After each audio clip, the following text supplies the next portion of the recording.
Welcome to our podcast exploring the foundational concepts of faith and their deeper meanings. In today's episode, we delve into the concept of Ruku, a term often misunderstood and confined to the physical aspects of prayer.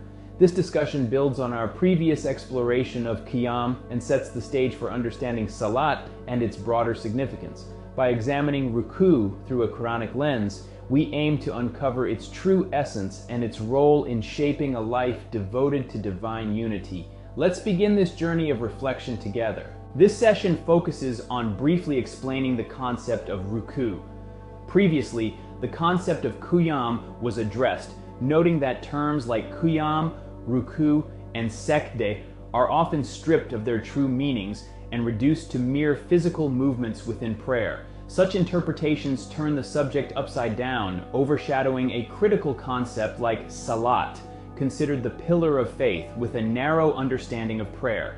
For this reason, the discussion of Qiyam, Ruku, and Sajda was prioritized to lay a foundation for a clearer and more accurate understanding of Salat and the act of establishing it. Subsequent topics, such as the concepts of Qubul and Mesket, will also be explored before delving into Salat and its establishment. So what is Ruku? In its linguistic sense, Ruku means to bow, to lower oneself, to bend fully, and to submit completely with heartfelt devotion. In the society where the Quran was revealed, it was understood as an act of bowing solely to God, reserved for those who rejected idol worship and submitted only to the divine. These individuals, often referred to in historical sources as Hanifs or Raki, those who worshipped God alone and rejected all else, embodied this principle. A striking feature of the Quran is that Ruku is used exclusively in relation to God. There is no mention of bowing to anything or anyone other than God, as such an act is unthinkable. For instance, the Quran instructs not to prostrate to the sun or the moon, as seen in Surah Fussilat, verse 37. However, there is no parallel command against bowing, Ruku, to the sun or moon. This omission highlights that Ruku is inherently an act reserved for God alone. In the verses where Ruku appears, it consistently signifies bowing to God, symbolizing the unification of divinity and lordship in God alone, accompanied by heartfelt submission. This can be expressed as Reka ilallah, bowing only to God, or as an acknowledgement of God's singular divinity and lordship.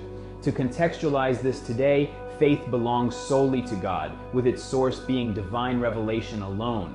No other deity is to be obeyed, sought for refuge, or regarded as all-knowing, just in judgment, worthy of help or intercession, capable of forgiveness or punishment, or central to one's concerns. God is the sole creator, sustainer, giver of life and death, provider of sustenance, and the only being deserving of praise. As the flawless, ultimate authority to whom submission is due, Ruku represents unifying divinity in God alone. In terms of lordship, Rab refers to the Lord of all worlds, the one who creates, nurtures, sustains, educates, and matures existence. How does one unify God in lordship?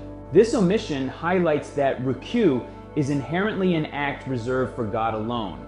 In the verses where Ruku appears, it consistently signifies bowing to God, symbolizing the unification of divinity and lordship in God alone, accompanied by heartfelt submission.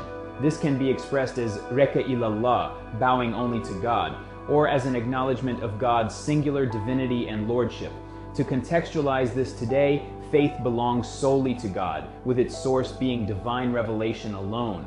No other deity is to be obeyed, sought for refuge, or regarded as all-knowing, just in judgment, worthy of help or intercession, capable of forgiveness or punishment, or central to one's concerns. God is the sole creator, sustainer, giver of life and death, provider of sustenance, and the only being deserving of praise.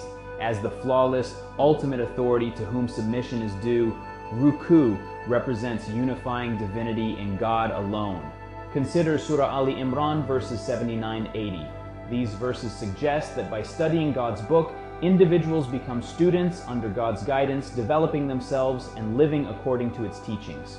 Surah Tawbah verse 31 critiques the act of adopting scholars as lords by shaping one's life according to their writings, rulings, or interpretations rather than God's guidance.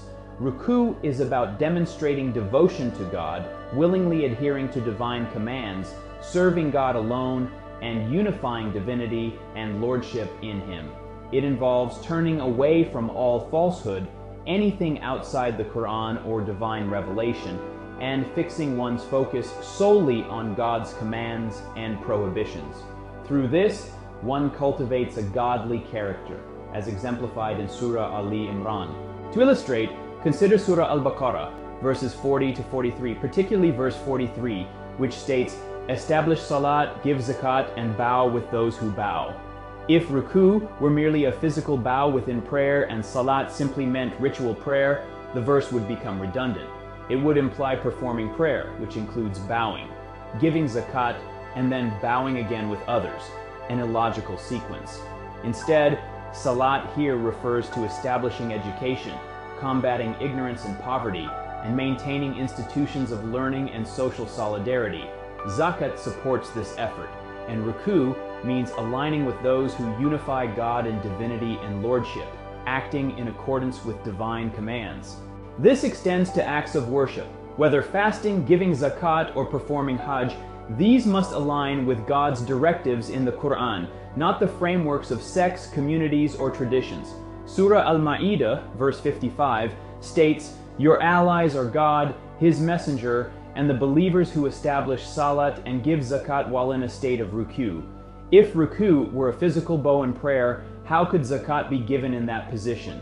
Traditional anecdotes like Ali giving a ring while bowing are fabrications to justify misinterpretations. Instead, giving zakat in a state of ruku means doing so as God defines it in the Quran, unifying God in divinity and lordship, not according to traditional measures like fixed amounts or timings. For example, fasting or hajj performed outside Quranic guidelines, such as stoning the devil or circling the Kaaba 7 times, does not constitute ruku. Surah Al-Mursalat verses 48-49 notes, "When they are told to bow, they do not bow," emphasizing ruku as a standalone act of submission to God, not a component of a ritual prayer. Those who equate ruku with a physical bow yet follow external authorities, sects, scholars, or traditions, fail to truly bow to God alone, as warned in Surah Az-Zumar verse 45 and similar verses.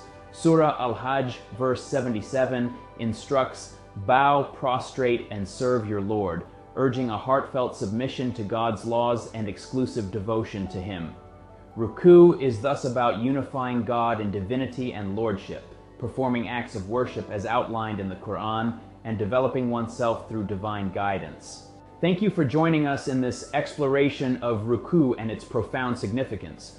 We hope this discussion has shed light on its deeper meaning and inspired reflection on aligning faith with divine guidance alone. Stay tuned for our next episode. Until then, we wish you peace and insight.